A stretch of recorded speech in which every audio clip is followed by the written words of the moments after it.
Okay, how old were you when you first came to Germany? I was 10 when we first moved to Germany in 1985. And when did you leave? I left in at the end of 1990, so it was about 6 years total. Our first time there. Okay. When earlier you said that Germany kept things orderly and clean, what kind of customs were set or were you taught or rules kept to keep it like that? Orderliness. The most obvious thing is the cleanliness of everywhere. There's no litter. There's no trash. People are very considerate of um, making sure that the public spaces are clean. Another aspect of orderliness like rule following is when driving, people very rarely will break any kind of speed limits or any kind of traffic infractions. People are very, very considerate of one another because it keeps everyone and keeps the culture orderly. I know you would talk about the Autobahn Mm. that didn't have speed limits. Was that, how would you go about that? Like, was that kept in the orderliness or? Yeah, actually, there's kind of a myth about the Autobahn that there are no rules, but there are in a lot of places there are speed limits. There are sections that, of course, don't have speed limits, but the people there are cognizant enough to understand the capability of their vehicle, their driving ability, and so even though there are people who drive incredibly fast on the Autobahn, the rule following and the orderliness means that there are actually very few accidents that happen, even on very, very fast stretches of that highway. Going back to your cleanliness, you mentioned that people kept up with street sweeping. Mm-hmm. Was that an actual job people were paid to do? Yeah, absolutely. And because in Germany, the culture is very supportive of one another. It's very much more socially responsible than maybe we are here in the States. There's access to healthcare, retirement. There are pension plans for everyone, and so we don't necessarily have a need to make a lot of money and to be, kind of cutthroat in the way that we are here in the States. And so because it's an orderly society, there's an expectation that there are all jobs that need to be filled, and it's not a job that's looked down upon or as a demeaning job to keep public places clean. It's actually seen as kind of an important part of social order. Speaking of jobs, what was the education system like? Was it like here in America, like K through 12 and then college, or? Yeah, it's very similar in ways, but how it diverges a little bit is that in what would be the equivalent of high school here, there's testing that happens, and you start to figure out what the aptitudes and capabilities are of individuals, and so you can get tracked into like a college kind of a professional role. But they also have something that I've seen is increasingly happening here in the States is an apprenticeship and mentorship. So you may go work for a carpenter, or you may work building houses, or as an auto mechanic. And so young adults who are coming out of high school will take that kind of a role in the track. And so that, and again, that's not looked down upon. Everybody understands that this is part of keeping a society going. Is we need everybody to do all kinds of jobs, and so it's not looked down upon. Okay. You also mentioned that working was important and then also taking time away with your family. Yeah. How frequently are vacations? Oh, the Germans love taking vacations. Yeah, they are always vacationing. It seems there's always a 4-day weekend, and growing up you had to have a calendar so you knew when the holidays were, because there was always a 4-day weekend, all the time. And there are the bank holidays and church holidays, but they also, at least when I was growing up, the German people are very conscious of wellness, kind of to like whole wellness of the whole person. And so if the doctor decided that they were stressed out, they would take a month or 2 months to go and just relax and to kind of recharge the batteries and kind of reset themselves mentally. So work is very important. Germans are very hard workers and very detail oriented and very specific in doing a good job in everything that they do. But they also understand that there's a work-life balance that you have to have, and so they take a lot of time off. Was that time off paid for? Oh, absolutely. Yeah. Again, the society is very cognizant of making sure that everybody has, total wellness. It's not, a dog eat dog kind of world. Because you said that item quality is important and that people work hard for the stuff they have and don't buy frequently. Yeah. Are items in Germany more expensive since things are bought less frequently? Yeah, yes, I would say that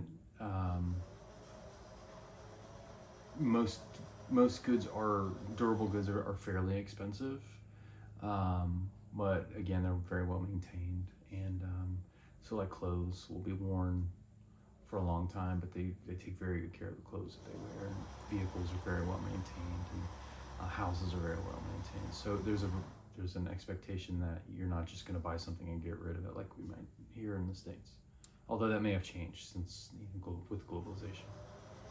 Were family heirlooms very important since things were kept so nice? It was weird. Some things were there was a lot of sentimentality and handing things down, but also they have a very odd, to us, an odd sense of there's a time when you have to replace your furniture. Like, it's not like when it wears out, that there's a time after 8 years you have to get a new shrunk, which is like a wardrobe. So there was like one night every couple of months where they would put all the furniture that was in incredibly good shape, they would put it out on the street corner to get picked up by the the municipal waste people, and because they got a new piece of furniture because it was the time to get it, because that's the way it is, that's the rule. And so the Americans would go around and like grab all this really, really beautiful, good furniture and take it home at the middle of the night. We called it shrunking because the shrunk is like a wardrobe. You also said that people are very active and are outdoors a lot. Are there commercial gyms like Planet Fitness there? Maybe not Planet Fitness, but commercial gyms, or are people just more like active? Again, I've not been there in a long, in many years now. But when I was living in Germany, there were, I guess, gyms. We had our gyms on the American military installation, so we didn't really have to go downtown to go to the gyms. But there is a culture of Volksmarching, which is, wandern, to go. Everybody would just go for a walk, right? It was like the community would set up. Everybody would go for a walk. And it might be a 10K walk, it might be, 5K, it might be like, I don't know, whatever it is on a Saturday or Sunday morning. But walking was very important in Germany, and using public transportation and riding bikes. So just activity was kind of integrated into life in a way that maybe it's not here. So you would say that obesity in America is very normalized. It would not be in Germany. It wasn't as to the degree, certainly. There's a lot of fat Germans, but not to the degree that we have here. Okay, you said outdoors are also valued. During the work day or school day, was like, we have recess here for children. Is there designated time for adults to go outside during their job? Oh, I wouldn't say. I don't really remember, honestly. I assume they probably would go out at lunch and sit outside, or if they could. But all right. You said art and culture is very important to the Germans. Absolutely. So for people who want to explore a career in artistry, painting, drawing, stuff like that, was it more respectfully, like, was it more professional in Germany, I guess? Like, were people, was it Yeah, I know more what you- respected? Yeah, I know where you're going. Like not a bunch of dirtbag painters living. Yeah. I think they probably still had that, but to a degree, there were, probably art spaces that were a little bit more entrepreneurial, maybe you might want to say. But yes, I think art is valued, music is valued, public space is valued, and so but again, everybody had health care and everybody has a pension, so you were allowed, I think, a little more freedom to explore, artistry and things like that. To end us off, you said that nationalism is very large. Would you say that it's kind of taught to children from their parents, maybe passively, to be nationalistic and think that foreigners are not great? Well, after World War II, Germany was a very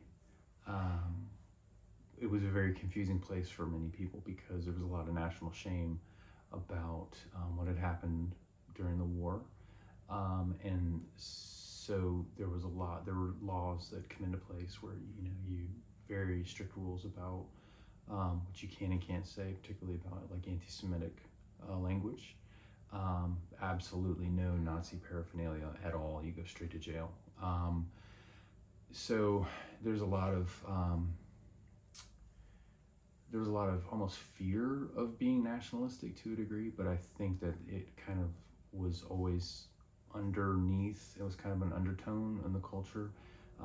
Germans are very proud to be German, and I think, at least when I lived in Germany, there was started to be some migration, especially from Turkey and maybe some Middle Eastern countries, and it was starting to cause a lot of social division and was starting to,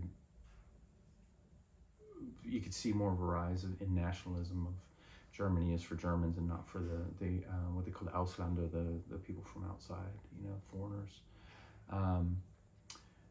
And you can see even now, if you follow the news, Germany is starting to get a little bit more vocal, putting a little bit more strength into their international presence. Before, they would never have done the work that they've done to help support NATO and Ukraine and to push back against Russian aggression. Because that would have been seen as being a little too nationalistic. That would have been almost scary for them to do, because it would make them, on the national stage, people would see them as being maybe kind of following in the footsteps of the World War II era German government. But that's changing a little bit now, and I think you can see that there's a lot more pride in being German. Do you think that from place to place that would vary? Because here in the States, northern and southern people view things very differently. Mm-hmm. Is it like that there? Yeah, there's regional variations, and when I was living there in 1990 is when East and West Germany unified back from the Cold War, and the Soviet Union split, and so there were a lot of divisions between East and West Germany, and some different opinions about what it meant to be German. But now I think a lot of that is smoothed over. It's not necessarily a stark division, but you're going to have any kind of, in any culture, urban versus rural, or haves kind of have-nots kind of a feeling. But no, I don't think it, not that I'm aware of. Okay, I think that'll be all. Thank you.